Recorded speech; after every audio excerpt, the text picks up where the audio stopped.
Bad transfers kill your ranking. But don't worry. We've built a model using mathematics, artificial intelligence, and data analysis to show you, with numbers, stats, and details, which transfers are bad, which ones are good, and what strategy you should follow to climb the Fantasy Premier League rankings. Let's start by taking a look at our own team, which we manage using our model. Game Week 27 is almost over, with only one match remaining, but since Game Week 28 is very close, we are making this video a bit quickly to meet the deadline. Our team performed quite well in Game Week 27, considering we were unlucky with Palmer, whom we captained, but unfortunately, he failed to score a goal despite missing the chances you see in the video.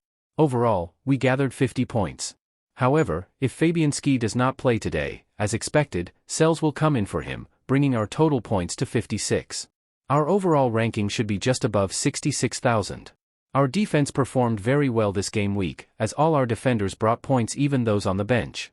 In midfield, our Bournemouth players, Semenyo and Dango Ouattara, did not perform well at all and returned nothing. Our decision to play Semenyo instead of Isak was a risk, but it didn't matter in the end since Isak didn't play. Mbeumo brought some points with an assist, Sulla thankfully only had one assist since we didn't captain him, and Palmer, as we said, did absolutely nothing and was ineffective. In attack, Wissa, one of our differential players, managed to score, which was a big positive, while Cunha couldn't get a goal or an assist this time. As we mentioned, we've built a model that can predict future results for teams and players. But how accurate is this model? Let's review the predictions we made for the previous game week. We predicted that the best players for Game Week 27 would be Sulla, Palmer, Ouattara, and Haaland. Out of these four, only two returned something, with Haaland scoring a goal and Sulla providing an assist. While this isn't the ideal scenario for our model, it's still not bad. Half of the chosen players returned points. Now, let's see what our model predicts for Game Week 28. At the top of the list is Sulla, who, according to our model, is expected to have 0.92 goals, 0.58 assists, and translate that into 9.96 points. This means that Sulla is the best captain choice for Game Week 28. Other high-ranked players for this game week are Cole Palmer, Diogo Jota, and Christopher Nkunku. However, as you know, Jota's minutes are uncertain with Liverpool, as there's constant rotation among Gakpo, Diaz, Jota, and Nunez. Jota does not seem to be the first choice in this rotation, as Gakpo and Diaz tend to start more often. So, despite our model rating Jota highly, don't expect too much from him. On the other hand, Nkunku is expected to start again, especially since Jackson is injured. He has a very favorable fixture ahead and has great chances of scoring. Before we discuss transfers for the next game week, it's important to look ahead and not just focus on Game Week 28. Ideally, we should plan at least 7 game weeks ahead before making transfers to build a strong strategy. We need to consider two things: first, the quality of the players, and second, the fixture difficulty for their teams, as this is a crucial factor in predicting future performances. As you know, the official Fantasy Premier League app has a fixture difficulty rating, FDR, table. However, this table isn't very useful as it is neither accurate nor does it distinguish between defensive and attacking difficulty, which are usually two separate aspects. That's why we have created our own fixture difficulty table. Using Premier League data from the past 3 years, we can predict how many goals a team is expected to score or concede in upcoming matches based on their opponents. The values you see in these cells represent the difficulty of each fixture. For example, in this table, we see that Wolves have a rating of 0.93. This means that in the next 7 game weeks, Wolves are expected to score 7% fewer goals than their usual rate. This happens because, in Game Week 33, some teams, specifically Newcastle and Crystal Palace, have a double game week, while other teams do not have a fixture at all. That's why all values are currently below 1. High up in the attacking difficulty rating, we also see Newcastle, Chelsea, Bournemouth, and Crystal Palace. We will now analyze which players from these teams are worth considering for transfers. As we mentioned earlier, the difficulty of scoring goals is different from the difficulty of keeping clean sheets. This is the table that shows defensive difficulty. Here, the values represent the likelihood of each team keeping a clean sheet. For example, Arsenal is ranked first in this table, having the best defense. We see that in Game Week 28, when Arsenal plays away against Manchester United, their clean sheet probability is 32%. Also high in this table are Liverpool, Nottingham Forest, and Manchester City. By using these fixture difficulty tables alongside player stats such as expected goals, XG, expected assists, XA, penalty duties, and expected minutes, we can estimate how many points players will score from Game Week 28 to Game Week 33. Looking at these projections, we see that Palmer is ranked first. This is because he has a great fixture schedule, strong stats, and an extra fixture compared to Mohamed Salah, who will not play in Game Week 29 since Liverpool doesn't have a match. In second place is Salah. Despite missing Game Week 29, he is simply so good that he remains the second best pick.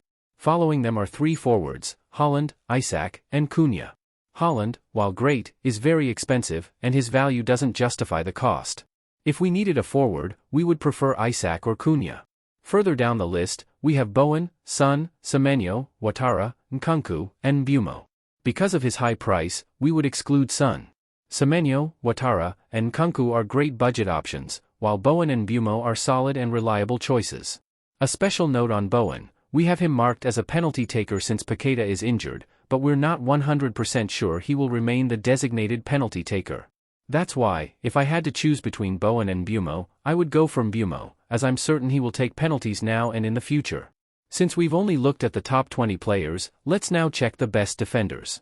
Currently, the best defender according to our model is Daniel Munoz. Despite not being the most expensive, his attacking potential makes him the best pick at the moment. Crystal Palace also has a solid defense and favorable fixtures. Following him are two premium defenders, Gvardiol and Gabriel, both reliable, high-scoring defenders. Next is Milinkovic from Nottingham Forest, who has strong set-piece threat and plays in a solid defense. For midfield, it's clear that Palmer and Salah are far ahead of the rest. Skipping Son due to his price, all others Bowen, Semenyo, Ouattara, Nkunku, and Mbeumo are strong picks. For forwards, Haaland is first, but he's too expensive for our budget. Isak, Cunha, Matita, and Wissa are next, and we believe Cunha is an essential pick due to Wolves' fixtures and his consistency. Now, let's see the best possible team we can build if we were to use a wildcard today. Please like the video and subscribe. Now, let's reveal the optimal Game Week 28 team to help boost our rank for the rest of the season. Apart from player selections, assistant managers have now become part of our strategy. Here, we will analyze a very interesting table that shows two key things: the probability of each team winning in every game week from Game Week 28 until the end of the season, where there is a table bonus. If you see a green cell, it means that there is a table bonus, which happens when the gap between the two teams in the league standings is at least 5 positions. If the team with the table bonus wins, they get an extra 10 points. From this table, we can highlight some key observations. Aston Villa in Game Week 31 has a 42% chance of winning and a table bonus. This means that this game week could be a great opportunity to use Unai Emery as our assistant manager. Crystal Palace in Game Week 33 has a 43% win probability and a table bonus. But most importantly, they have a double game week. If we use Crystal Palace's assistant manager in Game Week 33, we also see that in Game Week 35, Crystal Palace again has a table bonus and a 51% chance of winning. This means we can pick Glasner in Game Week 33 and keep him until Game Week 35 without using any additional transfers in between. Right now, Crystal Palace has a table bonus based on the current league standings. However, by the time Game Week 33 arrives, the league table may have changed. If Crystal Palace moves up in the table bonus may no longer apply. In the next table, we can see the expected points for different assistant managers. From our analysis, Crystal Palace with the table bonus and high win probability appears to be one of the best choices for using the assistant manager chip. But how does this translate into actual points? If we take Crystal Palace in Game Week 33, we see that they have expected points of 11 in the first match. 7.6 expected points in the second match, since it's a double game week. In Game Week 35, they have 12 expected points. When comparing these numbers to all other teams in the table, it's unlikely that we will find a better opportunity for high assistant manager points. Unless there are major changes in the fixture schedule and new double game weeks appear, it looks like the best time to use the assistant manager chip would be in Game Week 33 with Crystal Palace. Since we are already discussing the assistant manager chip, let's go over a general strategy for using all remaining chips efficiently. Be patient until Game Week 30. Around Game Week 30, new double game weeks and blank game weeks will be confirmed. These will affect Game Weeks 32, 33, and 34, so planning ahead is essential. For Game Week 29, blank game week, use free transfers instead of a chip. Try to navigate the blank game week using free transfers, instead of using a free hit or another chip. Game weeks 32 and 33 will have multiple double game weeks. We should use transfers strategically to bring in players who will have double game weeks. Game week 34 will have blank fixtures for some teams. This makes it an ideal opportunity to use the free hit chip. Wildcard after game week 35. Using the wildcard in game week 35 will help us build the strongest possible squad for the final 4 game weeks of the season. Triple captain chip. If we still have the triple captain chip, we should save it for a strong double game week and use it on a player with favorable fixtures. By following this chip strategy, we can maximize our points and push for a strong finish in the overall rankings. For our goalkeeper choices, we have selected 2 budget options, as we prefer to allocate our funds to more attacking positions with higher point potential. Our bench goalkeeper is Jose Sa, Wolves, the cheapest starting goalkeeper available at the moment, which is why we chose him. Our starting goalkeeper is Sells, who costs less than £5 million and plays for Nottingham Forest, a team with a solid defence compared to others. Only Liverpool and Arsenal have conceded fewer goals than Forest. In defence, we have chosen 2 premium and reliable defenders who are consistent FPL assets, Gabriel and Alexander-Arnold.